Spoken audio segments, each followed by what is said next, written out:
A billion years ago, there was nothing but space. Then one of God's wet farts blew all the planets in place. There were no signs of life on Mars or Venus, but planet Earth was blessed with two baby geniuses. Baby geniuses, we know everything. Baby geniuses, we know everything. Baby geniuses, we know everything. Baby geniuses, tell us something we don't know. Hello, babies. Welcome to Baby Geniuses. My name is Emily. And my name is Lisa. And where's Joey? Hey. Lisa's Joey. Today. He didn't show up. The didn't real show Joey up. didn't show up. He's in a bad mood, I guess, all the time. All the time. I am so sleepy, and I'm going to try not to be. I'm really sleepy too. I think allergies are maybe happening. Yes, they are. Yeah, that's been an issue. I know I didn't sleep well when I had like a very long, wild dream right before waking up. And I definitely did, where I was like, I feel like I lived an entire movie. I just got a Fitbit. Ooh, So how do you like it? It's all over for you hoes, because now I know how little I sleep. For some reason, I thought I was like a hardcore sleeper. Like, no, I get like 9 hours of sleep a night, solid. Yeah, because I'm tired all the time. So that means I like to sleep. And it's like, no, that you're tired all the time because you never sleep. I get like 5 to 6 hours of sleep. Shit. It's not enough. It's not enough. You need either 7.5 or 9. 7.5 or not. Oh, because so, yeah. if you get 8, you're not getting like a full. You're getting a weird like half cycle or something, fuck. I think. I thought 8 was the standard. I'm paraphrasing something I read on the internet 5 months ago. So don't listen to me. Okay, because I got 7.5. That doesn't go for the listeners. Listeners, keep listening to me. All of you must keep listening. I got 7.5 one night, and I was like, "Damn, so close to 8." So 7.5 is good. You're I saying. think 7.5 is like a natural time when you would wake up. Okay. I think 8 is an awkward amount of time. Yeah. And I think it's different for women and men. I think women need more sleep than men. They do. I've read that in a study. I read an article about the study that said that. Anyway. Sleeping's so boring. I don't want to do it more. So boring. What do you think about when you try to go to sleep? Have we talked about this? Like, what are the things you picture when you're like, I'm trying to channel the most tired feeling I've ever had? I usually think about horses or something, or I just think about like how tired my body is, and I try to just be like, ooh, yeah, you're so sleepy. Yeah. Can't wait to go to sleep. Usually I just read a book until things stop making sense anymore, and then I just clonk out. Like I don't usually have that much trouble falling asleep. When I'm really struggling, I like to think that I've been traveling for like 25 hours and I just got home. Yeah. And it's like all I've been wanting to do is lie down in the bed and I pretend like that's what just happened. Yeah. That I'm like jet lagged and I've been awake for a really long time and I just like, yeah. That's good. That helps. Also, I think about this one nap I took when I was like 18. Where I was working at summer camp and it was really hot out, and in the afternoon I didn't have anything I had to do, and they just had these giant pillows that were like 5 feet by 5 feet or some shit, and I just laid down in the shade under a tree on one of those pillows and I took a nap, and it was so nice. The best nap of your life. Is it sad that you peaked at 18 nap-wise? Well, you know what? I got a long life ahead of me. Yeah. We don't know what naps are in my future. You got to get one of those pillows, first of all. Mm-hmm.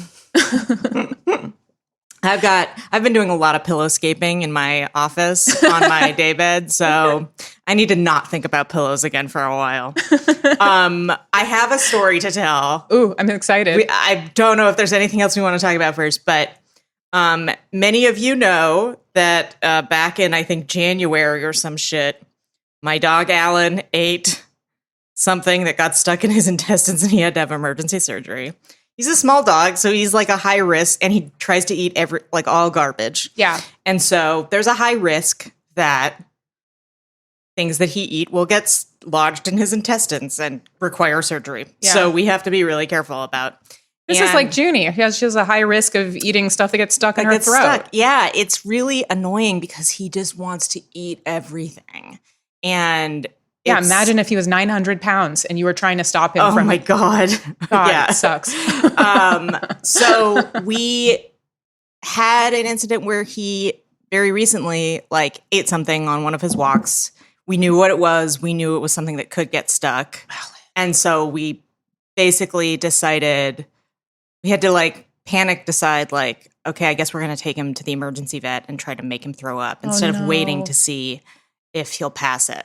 And so I'm sure you have been through the experience of going to the emergency vet like after hours. They're crowded. Yeah. It takes a really long time. And now with COVID, you just sit in your car the whole time. Oh, and so that sucks. we took him to the emergency vet and we were sitting in the parking lot and they came and they got him. He was really upset about it. Alan was. I mean, he did not want to go. He never wants to go. Been taking him to the vet a ton recently and it's just been annoying. And he knows, so now it's to the point where every time we get in the car, he starts he gets really scared anytime I stop the car because he thinks the vet's going to come take him. Oh, he's traumatized. Yeah, I have to start driving him other places. Anyway, so we're sitting in the parking lot for 2 hours and we're under this big eucalyptus tree or something. And I just keep hearing plops. It sounds like it's rattling. It sounds like nuts are falling on the car. And every time it's super startling. And I'm is Alan back? Were you at ASG? Yes. Yes, they have eucalyptus trees in the parking lot. I remember it well. Parking spot 16. Yeah. And we're there for 2 hours. Every, 5 or 10 minutes, there's a big rattle as something hits the top of my car. And eventually Peter looks over and is like, was that bird shit on your window before? And I was like, no. We realized the entire time it's just bird shit. It's just, I peer up out the window. I can kind of see up in the tree. There's a bunch of white herons or cranes. Oh, wow. Big seabirds. Yeah. Roosting in the tree. We've been there from 9:30 p.m. to 11:30 p.m. And the entire time they have just been absolutely dominating my car with their turds. They're just snacking on those little nuts, maybe. Yeah, and then pooping them out. I don't know if they were never nuts. It was just their shit the entire time. Yeah, and just huge, just absolute paint job. And so then it was also we were terrified to get out of the car because it was just the splash zone. So it's especially scary that it's at night. I don't know why. It just is. Yeah, because you're just what's happening? You can't. And because they weren't going anywhere. It was they were there for the night, and we were just parked right underneath. And so Alan is fine. They made him throw up and they got the thing out. Aww. So that was good. The next day, I was I guess I should take my car to the car. The whole top of my car is just fucking Did you plastered. take a picture? Yes, I took a picture. I'll show it to you. I posted it on my Twitter when it happened, which was a week ago. Oh, I but I'll show it. So I just mean for the listeners, they can find it on my Twitter. But I'll show you, Lisa, and you, Rob, if you haven't seen it. But yeah. So I was the next day I had a little bit of extra time. I decided to go to the car wash while I was out. And I pull up and there's a guy who's checking me in and he goes, "Is that paint?" And I just slowly shook my head and I was like, "It's not paint." And I just watched his face as he realized. He was like, "Oh."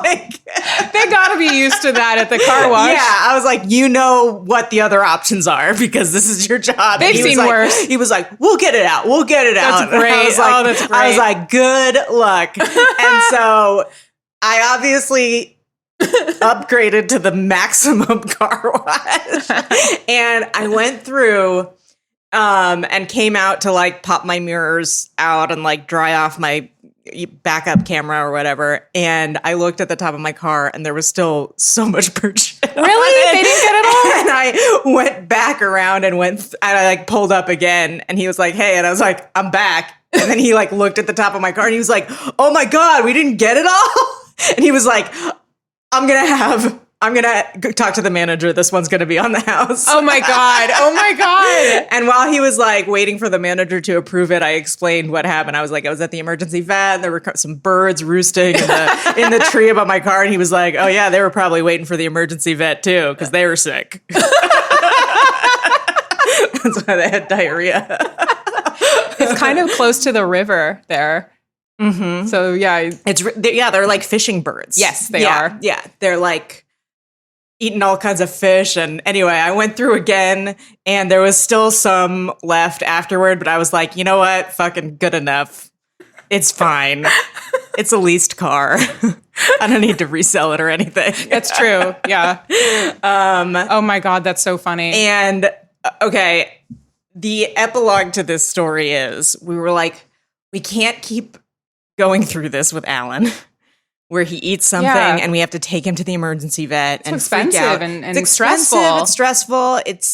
Takes you just like your life is totally interrupted. So we're like, there's got to be a solution to him a muzzle eating. Well, my dad was like, you should get him a foxtail mask. And I looked it up, and it is this like mesh bag that you put over your dog's head when you walk them to stop foxtails from going in their mouth or their ears. Wow. And it's better than a muzzle because a muzzle, they can't pant while they have a muzzle on. But the bag, they can open their mouth. Yeah, because the muzzle holds their mouth closed. Oh. And so like if they can pant, they can eat, you know? Unless there's something covering the front of their mouth. Oh, right. Because it's like, oh, okay. Yeah. And so we got him this mesh bag that goes over his head.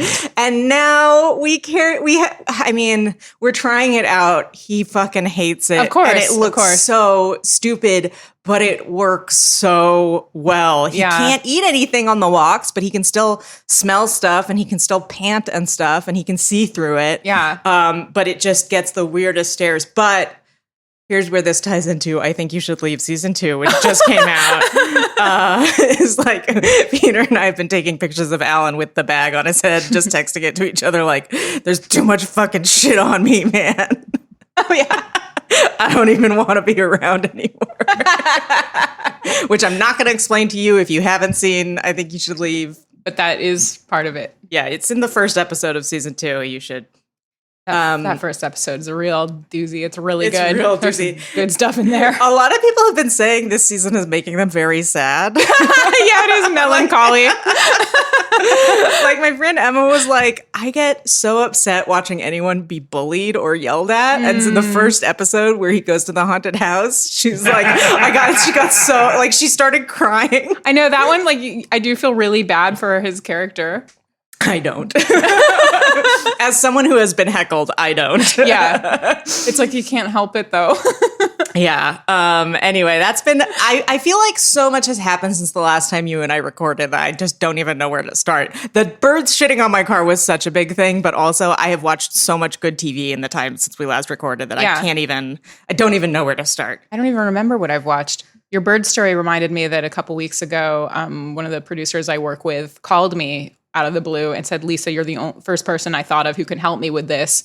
A 5-foot tall bird is in my backyard and it's staring at me through the patio door, and I don't know what to do. A 5-foot tall bird? What kind of bird is 5 feet tall? It was like a great blue heron or, oh my God. or egret. I forget which, but it was big and it did have that kind of evil look in its eye, and it was just staring.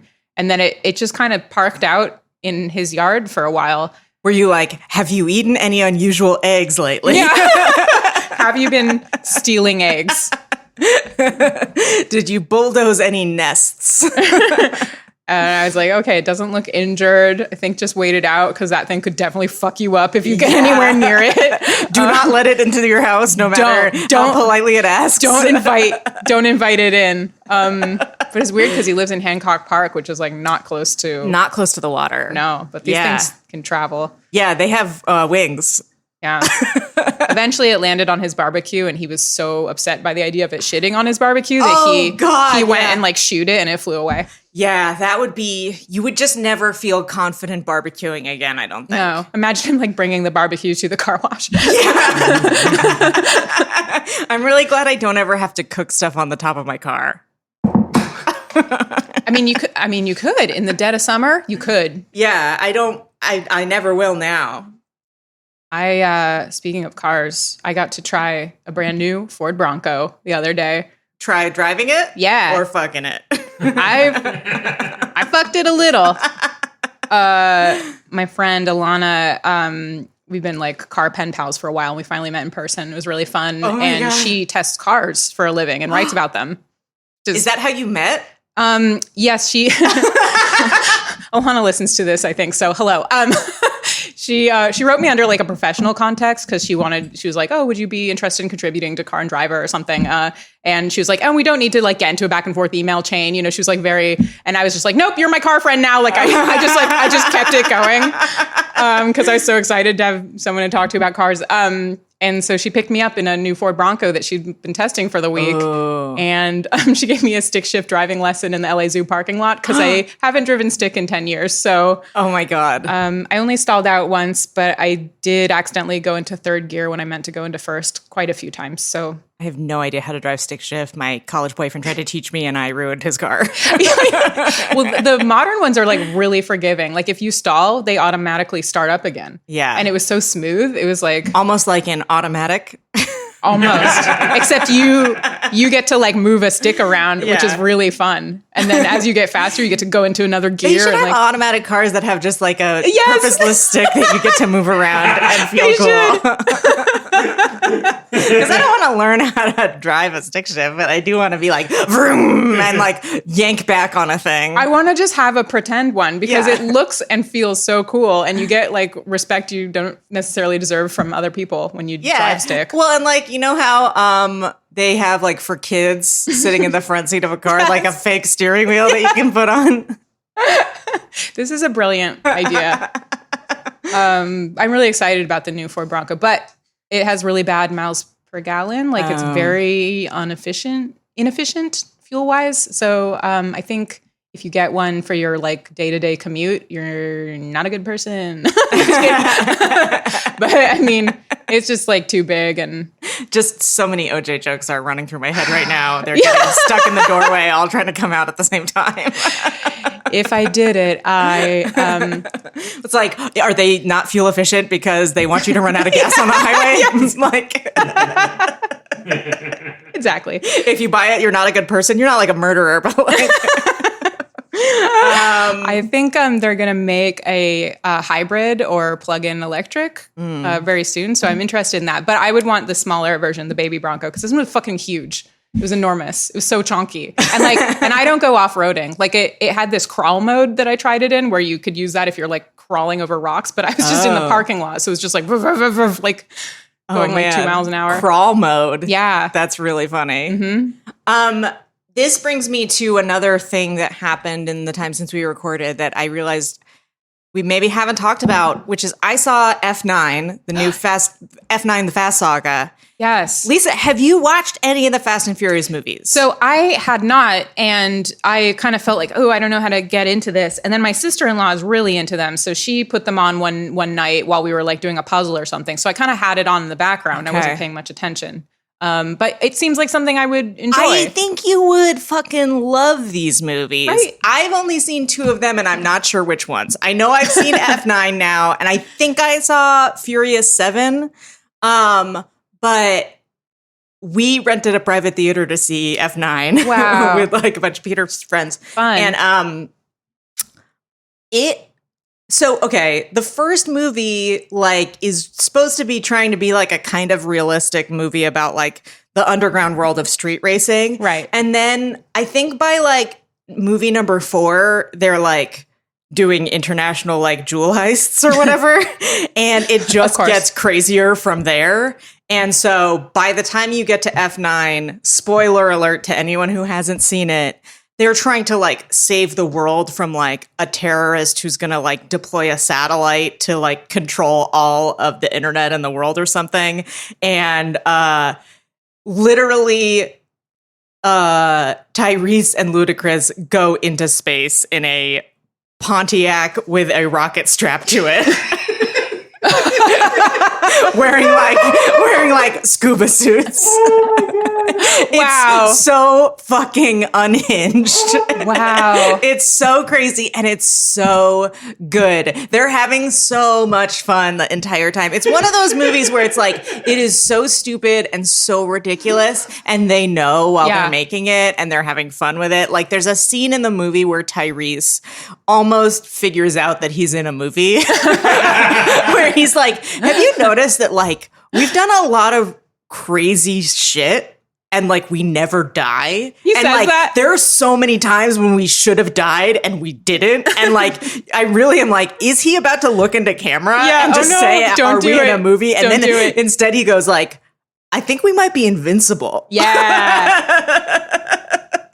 I gotta see this. You gotta see these movies. All of them? Do I have to start from the beginning? I have no idea. I've only seen 2 of them. Yeah. I don't think you need to start at the beginning. Probably not. I think start at 4 or 5 is what I've been told. Okay. I'm going to watch 5 tomorrow. I do like a good, stupid action movie. That is really pleasing. I will say, yeah, it was like, I left feeling like that's one of the best movies I've ever seen.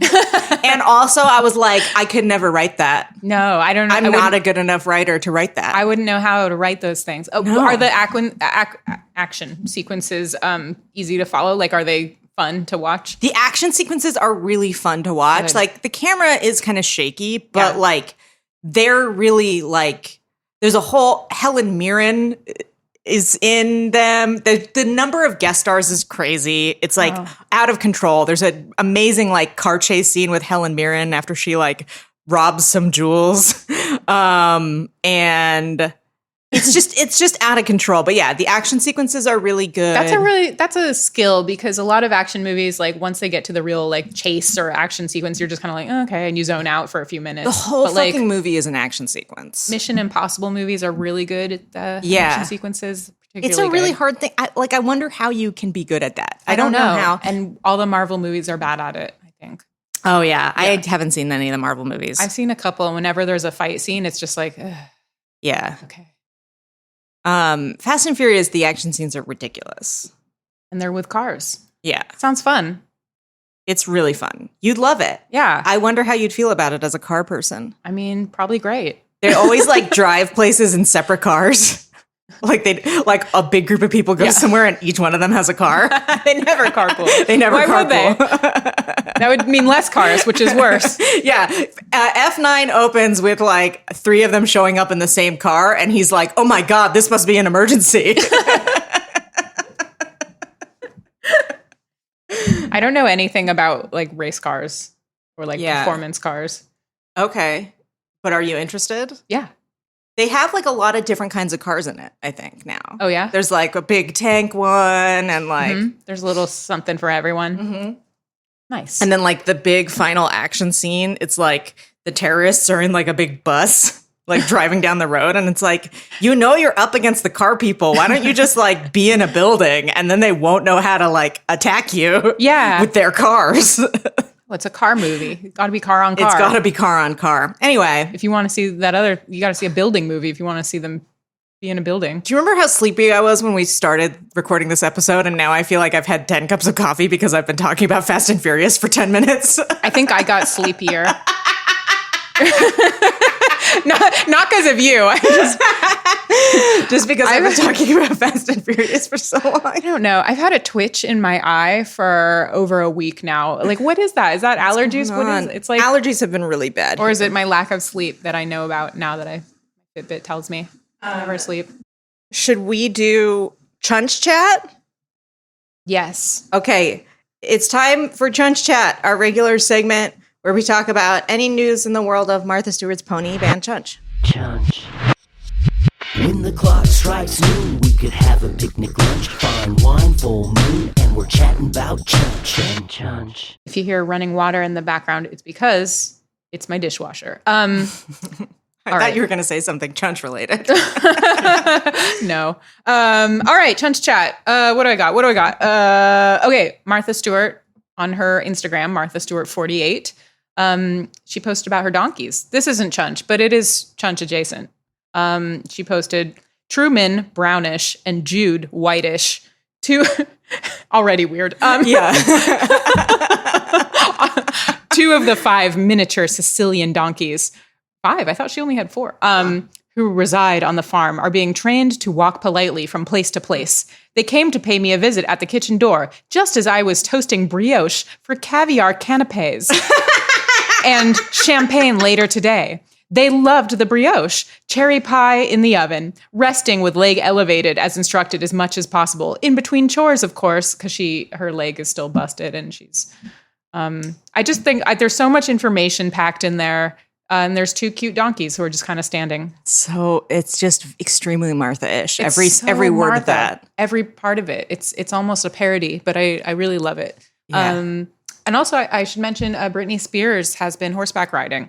Yes, to celebrate being allowed to hire her own lawyer. That's right. She did have a horse riding post maybe a month ago. She said she's been into horses. And then here was another one. And you can kind of see if you look closely, someone's leading the horse. Oh, yeah. So we're keeping her safe. We got to protect Britney. Protect Britney. At all costs. We can't have her falling off a horse right now. Protect Britney and free Britney. Free Britney.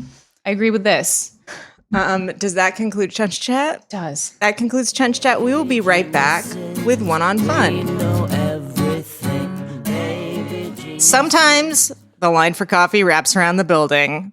Sometimes you get your car shit on by a bunch of birds and you think it's just nuts.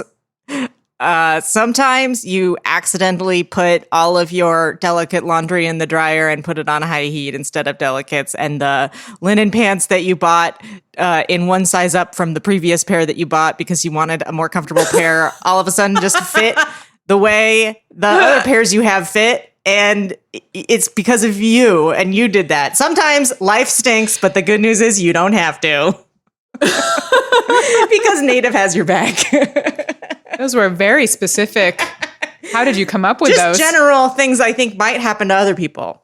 Native cares about the products you put on your body. They're about stopping the stink the right way. That's the Native difference. Have you tried their body wash, toothpaste, or their brand new mineral-based sunscreen? What? I have.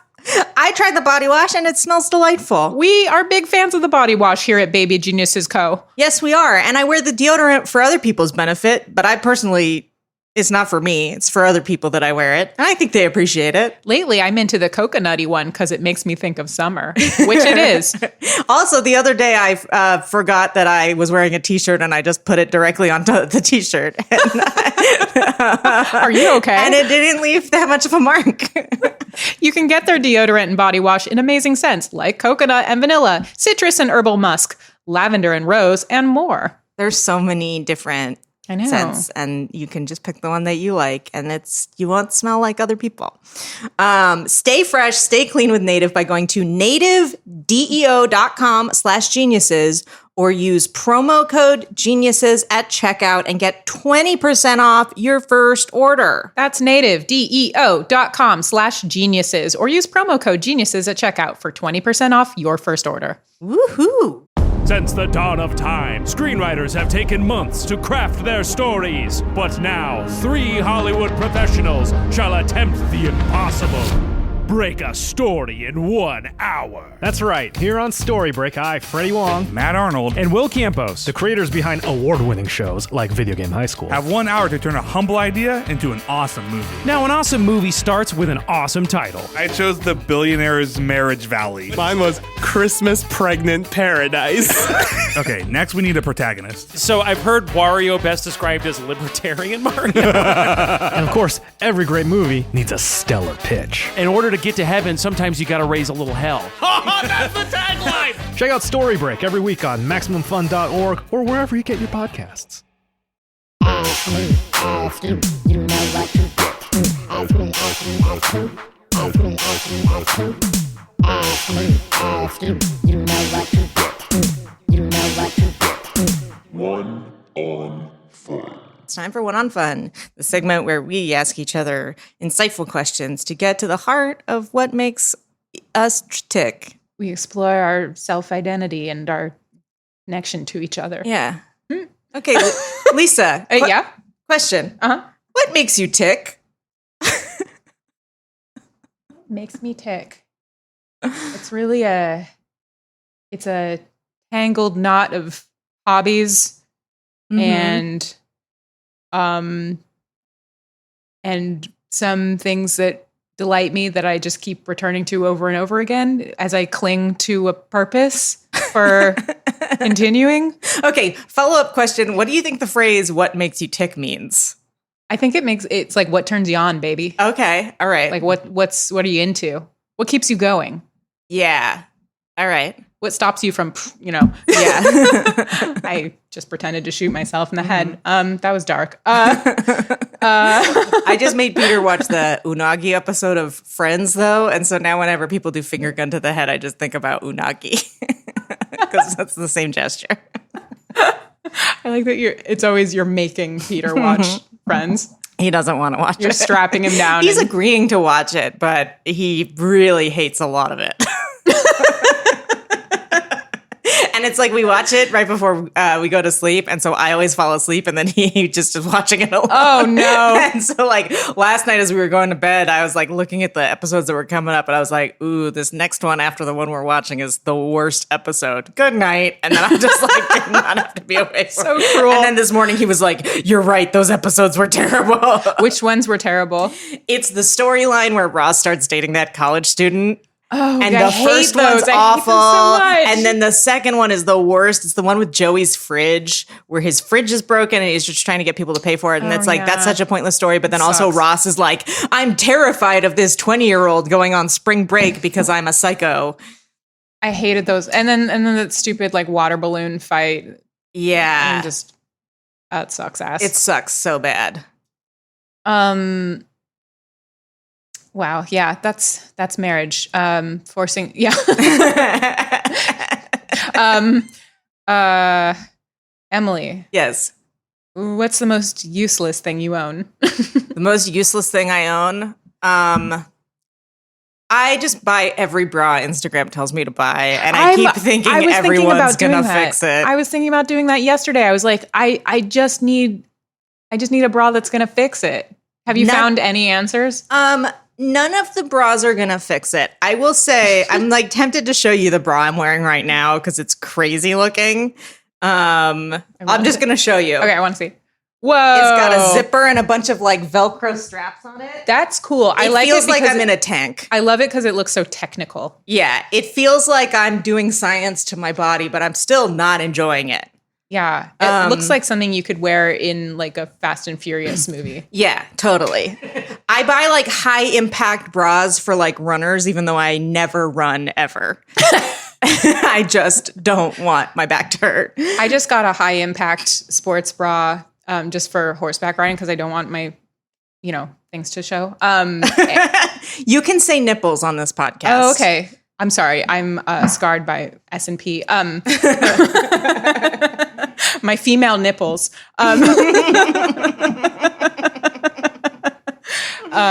it looks like sort of an exoskeleton or something. It looks very Star Trek. Okay. Yeah. So Do you like it? Does it work? I like it. It's not comfortable. I guess too so. Tight. The answer to your question is I have a bunch of bras that don't work. Yeah. That are just. Yeah. I just want like a soft, like sports style bra that's so soft and comfortable, but also keeps everything. But keeps everything in place. And I have like a new favorite bra that they stopped making. As soon as I like a bra and it starts to work, they stop making it and then I wear it out. That's so frustrating. I have the same problem with underwear. And everyone who has ever heard me complain about this has recommended a bra for me that will not work. Yeah. So before you suggest one of those like long line bras, just know that on my body that will not work. Mm-hmm. They will roll up at the bottom. Oh, I hate that. Because I have love handles that are really high. So any of the bras where it's like it goes down to your waist, I'm like my waist is like 3 inches higher than everyone else's. So there's no bra that will work on me. My body is a problem. It's not a problem. Your body's perfect. Okay, thank you. It's society that's a problem. Yes. Or whatever, those companies that make things. I thought you were like a bra-free person, but you've decided to... Well, I was a bra-free person for most of the pandemic, and my back problems just got worse. And then one day I put a bra on for like a Zoom meeting, and I didn't have back pain, and I was so furious. Yeah. So now instead I just buy every bra. I bought two. The most useless thing is I bought two Skims bras that were mesh because I was curious how those would work out. It's so hot. There must be a mesh bra that I can buy that will work. And I just figured that because Kim Kardashian has huge tits, that she might make a mesh bra that would work for huge tits. And it's so scratchy and it's so hard to put on. I'm not even going to try it. Has she ever made a truly great product? I don't know. I don't think so. Kim, if you're listening, and we know you are. We know you are. Write in and give away all your money, please. I was online shopping for a swimsuit, and I got so frustrated because I was on this website and they had this statement. I was trying to find out like how ethical it was, their clothing, and they had this statement that said, "We care. Our aim is to make our garments increasingly more sustainable. We know we still have work to do, but we believe we will make it." And I was like, that is saying nothing. How about you either do it or shut the fuck up? Like, 'cause what does that mean? It means nothing. And it was this company. And then I looked it up, and of course, like all the places that rate how sustainable companies are were like, yeah, this place sucks. They're not doing anything. Oh, yeah. It was Oysho, which is owned by Inditex, which owns a lot of brands that are not sustainable at all. It's just like, oh, we try. We do care. Fuck you. Fuck you. Fuck off. I went down like a rabbit hole of trying to learn about how companies are like fair trade certified because I was trying to buy some like Guatemalan fabric, and I was like, I know that I love Guatemalan fabric. I think it's so cool, but there is a lot of ways that it's sold that is really fucked up. Yeah. And I really wanted to find like an ethical place to buy it from. And I just got so confused by all of the like different certifying things. And like none of the companies they were all like, we aren't fair trade, but not technically. And I'm like, that's not, what does that mean? That means nothing. It means you're not fair trade. It's such a fucking rabbit hole trying to figure that shit out. And once again, it's like one of those things where it's like, you can't buy your way out of it. It's the system. Yeah. It shouldn't be on us, but also. If you really want to do well, just don't buy stuff. Yeah. Just don't buy stuff. But then I'm like, is that, sorry, Adam's opening 9 LaCroix. 9 LaCroix in the background. He likes to drink 9 at once. What's your problem? But then buying used fabric means that like the people who made the designs are getting no money. Yeah. It's really, but that is still me insisting on buying something. And I love to buy things. Yeah. Don't get me wrong. Well, also I've been like looking for fabric for my dad to make me more things with. So like that's part of why I was looking. Anyway, does that conclude One on Fun? Before we go to Wiki of the Week, I have an endorse horse. Yes. Baby geniuses endorse, letting nature take its course. Endorphins pump from the source when they hop up on that horse. Two babies, one endorse horse. Endorsing services and items, no remorse. Two babies, one endorse horse. Riding off into the sunset, now here's something we endorse. Yes. Okay.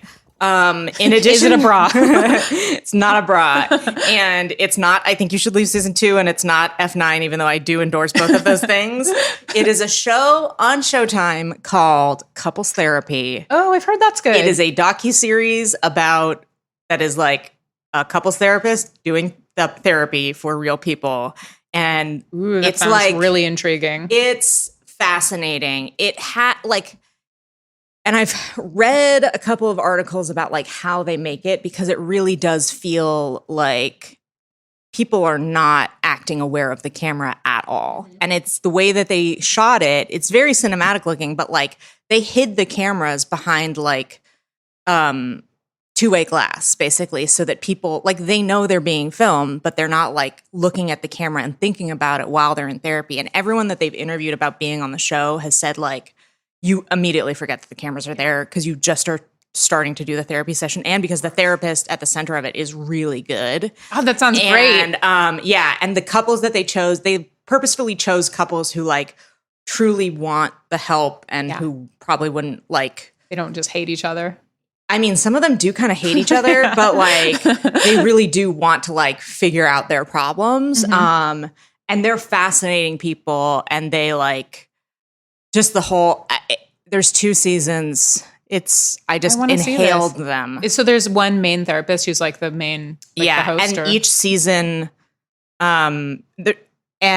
each season follows like 3 couples throughout like their 12 sessions. And so like it's like each episode has like each couple for a little bit and like going through their issues, and then also it shows the main therapist talking about those sessions with her clinical advisor. Ooh, interesting. So you get to hear what she thinks about them That's too, so fascinating. which is like so fascinating. Did you find it helpful or informative at all? Were you like, oh, like yes. here's a bad thing I do in my relationship? Yeah, I mean, there's something you can relate to in like almost every couple, it feels like. Yeah. Or at least one of the couples in every season. There's some couples where I'm like, oh my God, this dynamic is so fucked up. And like, thank God I know I'm not in this situation, but like, you understand, like if you ever see a glimmer of recognition of something that you've said or done in coming out of one of the people who you're like, I find this person really unrelatable, it makes you think about a lot of weird stuff. Yeah. That sounds really interesting. Yeah. It sucked me in so hard. I have an endorsed horse for something really basic that probably a lot of listeners already use, but I use this recipe keeping app called Paprika.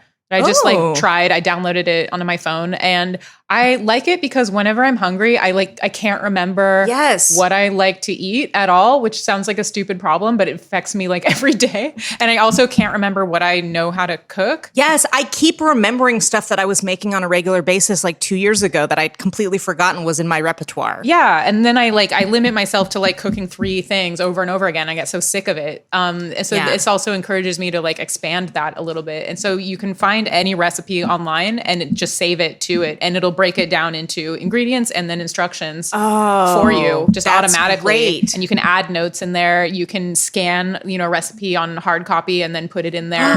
So I can just run down my list of like things and be like, what do I want to cook? Oh, yeah, I'll make this. It's kind of improving my life. Wow. Okay. I'm going to check that out. I have another endorse horse. Ooh. Double endorse. A double endorse. A double horse. I've just been enjoying my life lately. It must be nice. My friend Laurel Randolph, who is a best-selling cookbook author who wrote, if you have an Instant Pot cookbook, she probably wrote it. Mm-hmm. She has a new book coming out in a couple weeks called The Unofficial Simpsons Cookbook, where she made recipes for a bunch of different different meals that they have on The Simpsons. So there's like a recipe for a special cake for Homer to ruin, and like the fries from Moe's, and like Clove and Tom Collins pie. Does she have the mashed potatoes that he molds into a circus tent? Yes, she does. She also has a recipe for a nacho hat, and just like so many of the things that you can think of. If you follow, you can follow her on Instagram at The Joy of Cooking Millhouse, and you can see a bunch of the recipes there. But like, she got the full book, and Bill Oakley did the foreword for it, and she gave me a copy of it. I'm going to post some pictures of it soon, but like they did just such a good job, like plating everything so it looks like The Simpsons, and like, it's great. Oh, that sounds so fun. Yeah. So that's my other endorse horse. Pre-order that. What a cool friend to have. Yeah. I mean, I've gotten to eat some of the recipes and stuff too, as she's been like cooking them and making them for the photographer and stuff. Yeah. I got to have a slice of the Baltimore cake. Which is from the episode where Bart is working for Agnes Skinner, and she's showing him the cutout pictures of cakes from magazines. Yes. And she's like, you can pick whichever one you want. And he's like, okay, that one. And she's like, not that one. That's a Baltimore cake.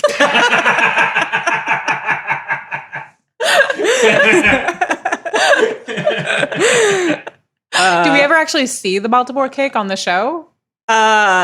You see like just a little picture of it, but you don't see a real one. Right, just like a tiny. Yeah, I don't know if that's in the book or if she just did that for the Instagram, but she made one recently, and I got to have a slice of it, and it was so good. That's so good. Oh my God. Yeah. That's fantastic.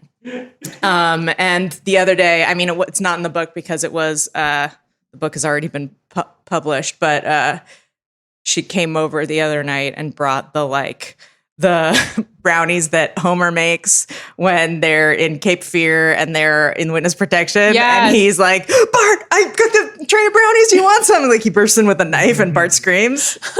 Yeah. She made those brownies. They were really good. It's great. Anyway, the unofficial Simpsons cookbook. I met someone the other day who like hadn't seen The Simpsons at all. Oh, wow. And I'm like, wow, that must be kind of rough because like it's just referenced so often. Yeah, I mean, I wonder how many people have just turned off this podcast because we've been talking about it for so long. They're like, nope. They didn't even bother to fast forward. They just shut it off. And then they canceled their Max Fun membership. Don't do that. Don't, you guys. All right. That concludes One on Fun. Is that the segment we were in? That concludes Endorse Horse. Okay, we'll be right back with Wiki of the Week. We know everything, baby genius. Baby Geniuses is brought to you by Dipsy. Yeah, Dipsy. Have you ever been like watching a TV show and two characters are clearly about to have sex, but then the show stops before they do it? Yes, and all you're the like, time. I want to know what happens It's next. so frustrating. Show me that part. Tell me the rest of the story. You know, the classic story of boy meets girl or girl meets girl or boy meets girl and they meet another girl. With Dipsy, the stories continue beyond the initial meetup. Hell yeah. Come hear what happens behind closed doors. You know, all the stuff between when they meet and then when they're in bed with the blanket over the boobs. Yeah. Show me under the blanket. Or just tell me about it. Dipsy's an audio app full of short, sexy stories designed to turn you on. Each Dipsy audio story features characters that feel like real people and immersive scenarios, so you feel like you're right there. It's all about your imagination and also, you know, your ability to project the images of real people onto it as well. And pretend that you're under the blanket. Yeah, with Ross and Rachel from Friends. And you're under there with a flashlight watching Rachel and Ross. I don't think they have a specific story for that, but you will be surprised at the variety of stories that they do have. And if you need to wind down, Dipsy also has wellness sessions, sensual bedtime stories, and soundscapes to help you relax before you drift off. Like meditation, but not boring. For listeners of the show, Dipsy is offering an extended 30-day free trial when you go to dipsystories.com/geniuses. That's 30 days of full access for free when you go to dipseastories.com/geniuses. dipsystories.com/geniuses. And Google how to spell geniuses if you don't know. Should I say that really fast? Like it's the fine print? And Google how to spell geniuses if you don't know.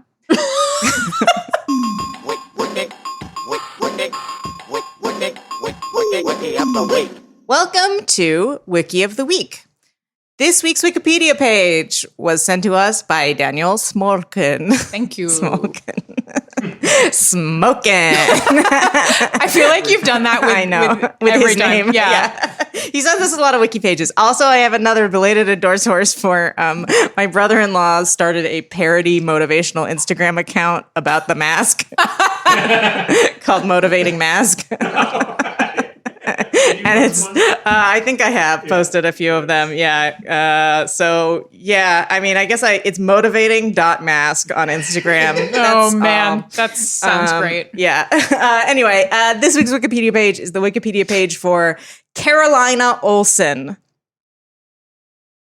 Who's that? Carolina Olsen. I was going to let you start, but I'll do it. Born October 29th, 1861, died April 5th, 1950. Also known as Soverskan på Okno, or the Sleeper of Okno, was a Swedish woman who purportedly remained in hibernation between 1876 and 1908, 32 years. Hibernation? That's a coma. She is goals, baby. This is believed to be the longest time that anyone has lived in this manner, who then awoke without any residual symptoms. That's impossible. How could you not have residual symptoms?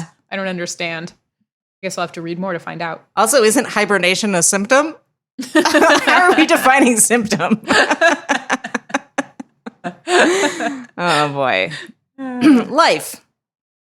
Olsen, if you can call it that. No, Olsen was born in Okno near Monsteras, the second eldest of 5 children. Her siblings were all brothers. She suffered a head wound while outdoors at age 14 on February 18th, 1876, but seemed to recover from it quickly. On February 22nd, she complained of a toothache. Uh-oh. Her family believed that her tooth was sore because of witchcraft, and she was ordered to go to bed. However, when she fell asleep, she did not wake up.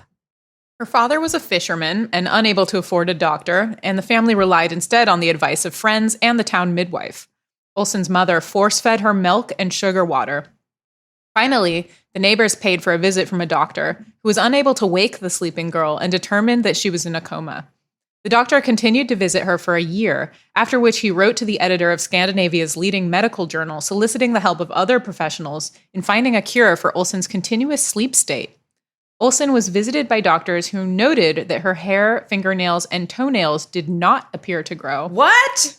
What? The family reported that Olsen occasionally sat up and mumbled prayers she had learned by rote in childhood. That is What? so fucking creepy. What? Oh, bad. Oh, Rob gives that boy. the thumbs down. One doctor who visited Olsen was Johan Emil Amblad. I'm sorry. That name is spelled Almbladh. I did my best. Oh, you are tired. Amblad. Your mouth just I feel like my tongue's not big enough to pronounce that name.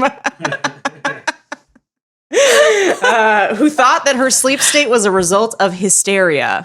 In July 1892, Olsen was hospitalized in Oskarshamn, where she was treated with electroconvulsive therapy. On August 2nd, 1892, she was released from the hospital without awakening or her situation improving. The hospital said that the appropriate diagnosis was dementia paralytica. However, there is little to suggest that she actually suffered from that illness. She was not re-examined by a doctor until she awoke from her sleep 32 years later. Dementia paralytica is like a severe neuropsychiatric disorder caused by chronic meningoencephalitis that leads to cerebral atrophy. Okay. Whoa. And late-stage syphilis. Good to know.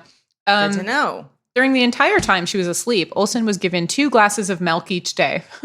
Wow. That that would give me a lot of diarrhea. Her mother died in 1904, and after this, a maid continued to take care of Olsen and the household.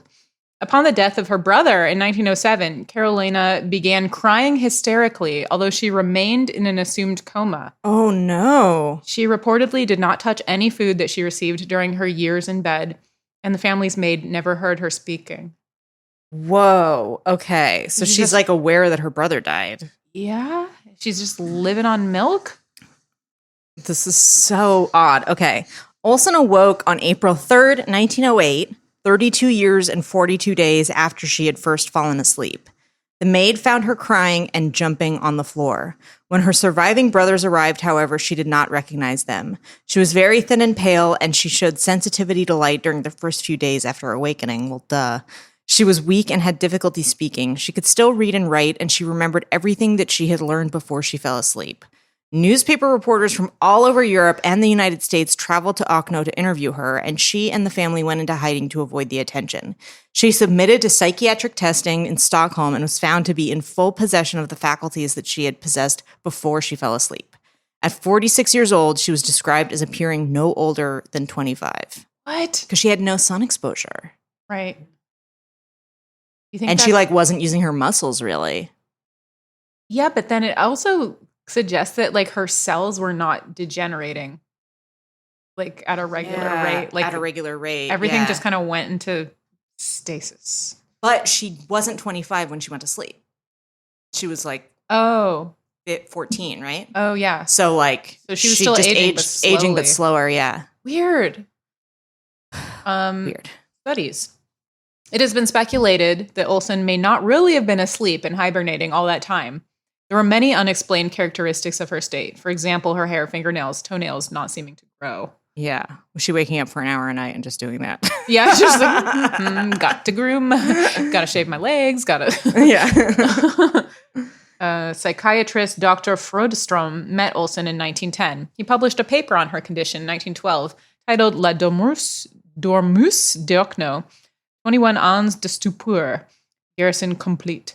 But his analysis was limited to her situation being an unclear case of hibernation. It was later revealed that Olsen did wake up occasionally, and when she did, she reacted with sorrow and anger. Rotestrom speculated that Olsen thought that she was seriously ill and that she remained still with her eyes closed and refused to eat to elicit sympathy. No. Huh. It has been conjectured that her mother had helped her and kept the fact secret that she was no longer hibernating. Ooh, weird. But I feel like back then, doctors used to say that about a lot of women's issues. They'd be like, they're just doing it for attention, elicit sympathy. Yeah. And like they would say that about hyperemesis, or what is that thing where like when you're pregnant and you like get really sick and you just can't stop puking. Oh, yeah. Yeah. Doctors would just be like, oh, they're just doing it for attention. When you're like dying, you're so fucking sick. Right, yeah. Horrible. I really want to know what was going on. Me too.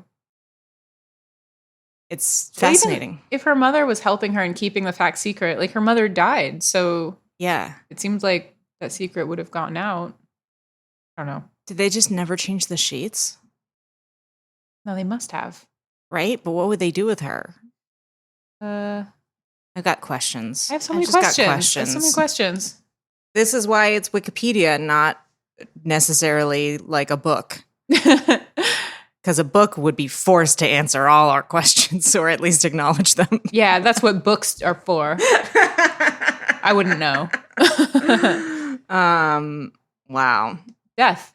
Olsen died in 1950, aged 88, from an intracranial hemorrhage. Yeah. See also catatonia, persistent vegetative state, and hikikomori. Oh. Hikikomori is acute social withdrawal, a total withdrawal from society, and seeking extreme degrees of social isolation and confinement. The picture is just like a guy hunched holding a gun. Oh, yeah. Is that a gun? I thought it was a broom. No, it's a sword.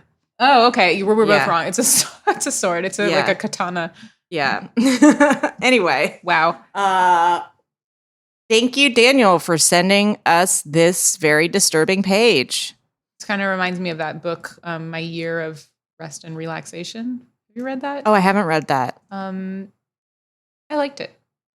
Is it just about someone lying in bed for a year? Kind of, yeah, it's fiction. And they take a lot of drugs and they just kind of decide to like peace out and lie in bed for a full year and not work and not do anything. Huh. It's like it's more interesting book than it sounds. Yeah. I liked it.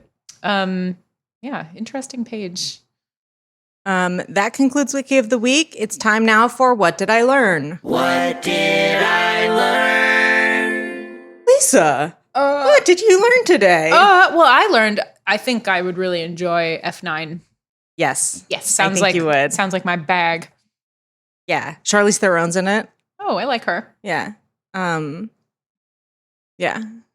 Oh, what did you learn Oh, I learned today specifically, Today, and in the last hour? learned that Lisa knows how to drive stick. Yeah, kind of. Yeah. Not very well. And that there was a woman who slept for a long time. I don't recall her name. Carolina Olsen. Should we do some bad store names? Sure. Yeah. We've been getting some good ones. Yeah. Emily's mouth is quitting. My mouth doesn't work no more. A furniture store called Shack of Sit. I really like that one. A yarn shop in North Carolina called Lucky You. You were like a Oh, sheep. yeah. It's cute. A bakery chain in Paris called Land and Monkeys. Why? They also have a slogan that makes no sense. Dream fair, eat, fun. It's just that thing of like, if we had a bakery that had those words in French, you would think it was elegant. Yeah, absolutely. Just saw a crab shack called She's Got Crabs. It made me feel itchy and nervous. Vac that thing up. Vacuum shop. Yes. Mm-hmm.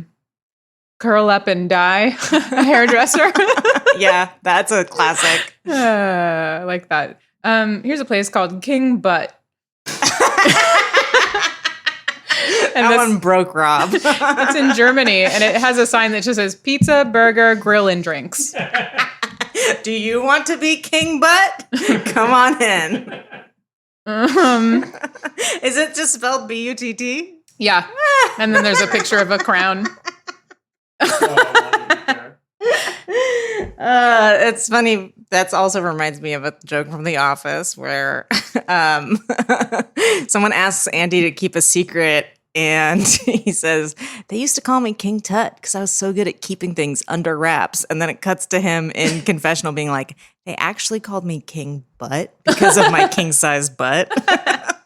It's so stupid. It's so stupid, and I love it so much. Did you see that article going around where they apparently like James Gandolfini was offered a role on The Office after, what's his name left? Michael Scott. Oh, yeah. And he was considering it, and they were going to pay him $4 million, and then HBO paid him $3 million to not do it. Really? They were like, don't be on that crappy little show. You're in our prestige. I didn't hear about that. Yeah, it was like going around yesterday, I think. Whoa. Isn't that weird? Can you imagine? That's so weird. Him on The Office. I'm kind of sad that didn't happen. I mean, I can because they had like everyone from The Wire on it. Yeah. Yeah. Kind of too bad. For many years, there was an Indigenous art gallery and didgeridoo shop here in Perth, Western Australia, named Didge As We Do.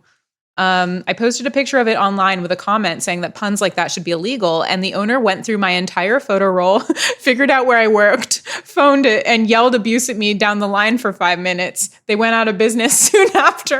Oh my God. I like the backstory on that one. That seems like enough for today. Yeah. Thanks, everybody. Those are great.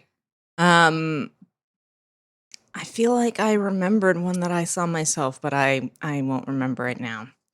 Thank you for sending us those. You can continue to send us butt pics, store names, and just little pieces of praise to little though. little pieces Keep of it small. praise. Yes, We can't. If you do it too big, I get overwhelmed. I don't. babygeniusespodcast@gmail.com. You can follow me. I'm at Mr. Emily Heller. I'm online at Lisa Draws.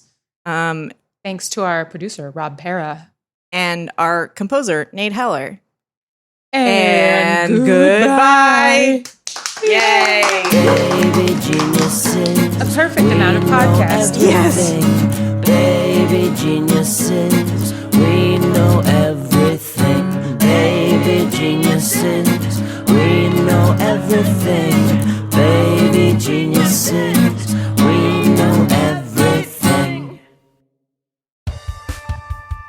Hey, I'm Jordan Morris, creator of the Max Fun scripted sci-fi comedy podcast, Bubble. We just released a special episode of Bubble to celebrate the launch of our new graphic novel. At SF Sketchfest in 2019, we recorded a live show with Allison Becker, Eliza Skinner, Mike Mitchell, Christella Alonso, and special guests Jean Grey, Jonathan Colton, Jesse Thorne, Nick Weiger, and a bunch of other cool folks. We suspect he'll show signs of mutation when in a state of excitement. Now, Annie matched with him on Tinder, so she's going to act as the honeypot. I do enjoy being called a honeypot. Hey, you know what's better than honey? Gravy. Oh yeah, can I be the gravy sack? Out now on MaximumFun.org and wherever you get podcasts. And pick up the graphic novel at your local bookstore today. MaximumFun.org. Comedy and culture. Artist owned. Audience supported.